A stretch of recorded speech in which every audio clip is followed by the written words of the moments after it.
Is EFF dying? Who are the economic freedom fighters EFF? 1. Origins and leadership. Founded on July 26, 2013 by Julius Malema and Floyd Shivambu following Malema's expulsion from the ANC Youth League.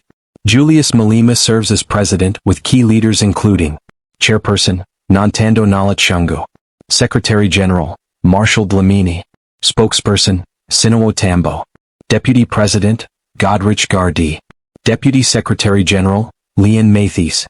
Treasurer General, Omphal Moutway. Ideology and vision. Positioned firmly on the far left, the EFF embraces ideologies such as communism, Marxism, Sankarism, alongside anti-capitalism, black nationalism, Pan-Africanism and left-wing populism. The party identifies as a radical, militant movement for economic emancipation, with slogans like "Economic freedom in our lifetime." Its formal constitution underscores a Marxist-Leninist and Fanonian framework, advocating for the overthrow of neoliberal, capitalist structures in favor of a socialist state governed by the people. Political role and influence. It is currently the fourth largest party in the National Assembly. Widely seen as a radical alternative to the ANC, tapping into frustration over issues like land redistribution, economic inequality, joblessness, and energy instability.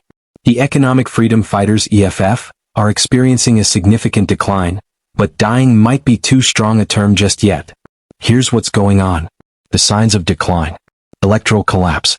A June 2025 poll from the Social Research Foundation, SRF, showed EFF support slumped to a historic low of 3%, down from around 9.5% in the 2024 general elections.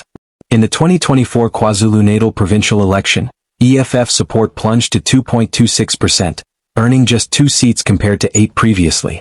In Gauteng, the party also declined, from about 14.7% in 2019 to 12.93% in 2024.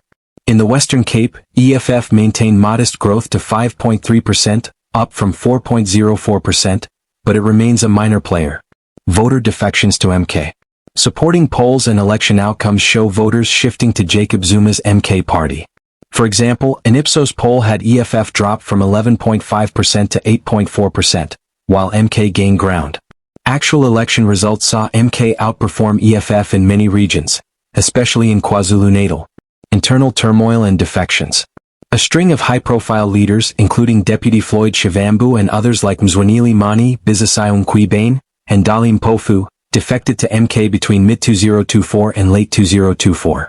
Financial Times analysis described the EFF as being at risk of imploding, with leadership issues, no clear succession plan, and emerging scandals undermining the party. Nihilist skepticism. Ahead of its December 2024 party conference, political analyst Goodenough Mashigo openly doubted the EFF's ability to ever govern a municipality, predicting its future largely in opposition unless conditions dramatically change. A glimmer of resilience? Despite these serious setbacks, there are attempts to regroup. EFF's Gauteng chair publicly expressed confidence in Malema's leadership and the organizational renewal efforts happening ahead of the December 2024 National People's Assembly. The party continues to issue bold policy positions, like rejecting the 2025 budget and advocating for a developmental state model, which resonate with its ideological base. Bottom line, is the EFF dying? Electorally, yes, the EFF is in steep decline. Once a rising force, its support has dramatically dropped across key provinces. Structurally, it's weakened by defections, leadership issues, and internal instability. Politically, while not extinct, the EFF now faces a much more uncertain future, with MK emerging as the dominant populist challenger on the left.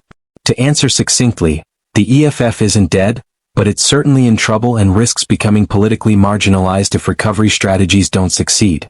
To turn around the EFF, the party would need a major internal and external reset. Its recent decline is driven by a mix of leadership stagnation, ideological rigidity, organizational issues, and competition from MK. Here's what would likely need to happen. Leadership renewal and internal democracy. White heavy checkmark what's needed. New blood at the top. Julius Malema's dominance is both a strength and a limitation. Without succession planning or fresh leadership voices, the party appears stale. Open internal elections. Encourage real competition at the party's national conference, not rubber-stamped endorsements. Address internal fractures. Avoid further defections by mending rifts and creating inclusive spaces for dissenting voices. Why it matters?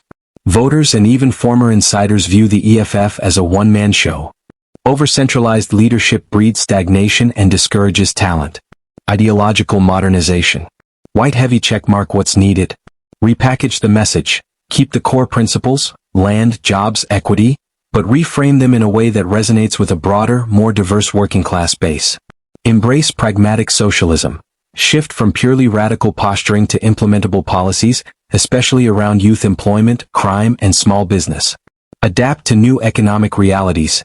Incorporate green economy, AI/job disruption, and economic resilience into the agenda. Why it matters? Younger voters are politically aware but not necessarily ideological. MK's rise shows that charisma plus pragmatism are rigid leftist dogma. Ground-level organizing and service politics. White heavy checkmark what's needed. Reinvest in branches and grassroots movements. EFF's early growth came from being visible in poor communities. Revive that. Do real work in councils, where EFF holds seats, municipal/provincial, deliver services and expose local corruption. Youth and student engagement. Rebuild influence in institutions like universities and TVETs where MK is gaining. Why it matters?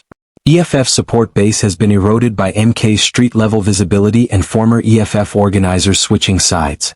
Public accountability and clean image. White heavy checkmark what's needed. Deal with corruption allegations transparently. Rebuild credibility by publicly addressing internal scandals. Distance from cult of personality politics. Encourage collective leadership over celebrity-style dominance. Why it matters? EFF used to claim the anti-corruption moral high ground. Now it's at risk of being seen as no better than the ANC. Rebuild strategic alliances. White heavy checkmark what's needed. Forge local coalitions smartly. Instead of taking hardline kingmaker stances, start proving value in governance through smaller, more effective collaborations. Re-engage with civil society and labor. Partner with unions, housing movements, and NGOs on shared goals. Why it matters? The EFF can't go it alone anymore. Coalition politics is South Africa's new normal. Final word.